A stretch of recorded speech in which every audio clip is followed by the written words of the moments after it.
kale yonna gy'osinzire okubanga oli ku Prejan Media TV tukwebaza okubanga wa subscribinga wa likinga era nga okomentinga wanyiga n'akakadde ka notification nti buli story gye tussaayo ofuba nnyo okubanga ogiraba kubanga kati mwe abatuwa amaanyi agakola stories zino okunoonya amawulire mu Gondi Entertainment eno kubanga tugabatuusaako ebigenda mu maaso naddala abantu baffe abatali mu ggwanga abali mu nsi ez'enjawulo naye ng'ekiranga ekirala coronavirus gyali mugezeeko okwewala contacts omuntu aba ayina fulu mugezeeko okwewala abantu abo si buli omuntu aba amuyina coronavirus naye mugezeeko beewala mwewale okulya ebintu ebitayidde kati ng'ennyama ng'eyo mwewale public places ebifo ebirimu abantu abangi kale Dubai, Saudi Arabia, Qatar, Oman, yes yonna gy'osinzire okuba ku Prejan tugamba gwasinga ekyokola ky'amaanyi era yongera okwo nzikiriza nkuteeke mu story y'olunaku olwaleero Fiye Mutonyi avuddeyo n'ayogera ku nsonga za MC Cuts zino yadde asirisa naye amaze n'avaayo ffenna tumanyi Cuts waliwo akatambi akatambudde eggulo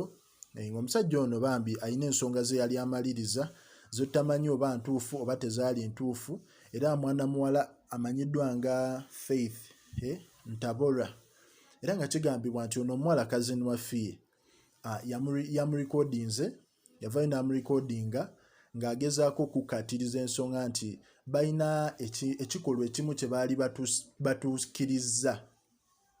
era nga kiraga nti Cuts yali yeebase okulaga nti akooye n'akola ki n'awummulamu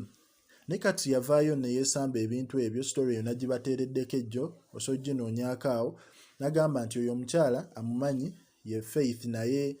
tajjukira kukola kintu ng'ekyo mpozi nga era we yali atamidde omukyala ono yakozesa advantage okuba nga abaako ebintu bye yamukozesa nga ye takola ki nga ye tamanyi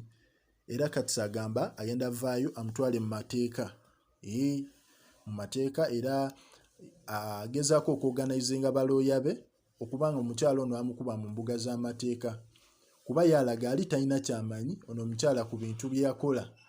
era byonna yabyekanze mu katambi ke babadde bamusindikira okitegeera naye mwana muwala Fiye avuddeyo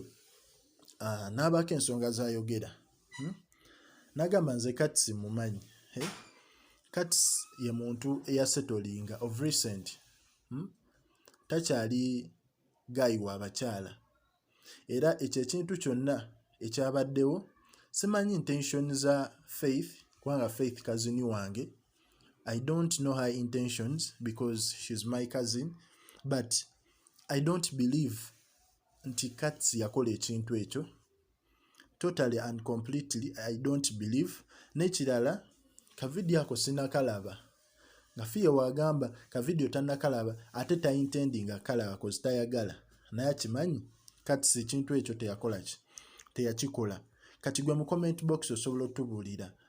gwe woba oketegereza akantu ako omukulu Cuts ekikolwa ekyo yali akikoze oba it was yabadde setup nga waliwo ekintu ekigenda mu maaso so commentinga awo n'otubuulira ku ndowooza yo kale likinga commentinga subscribinga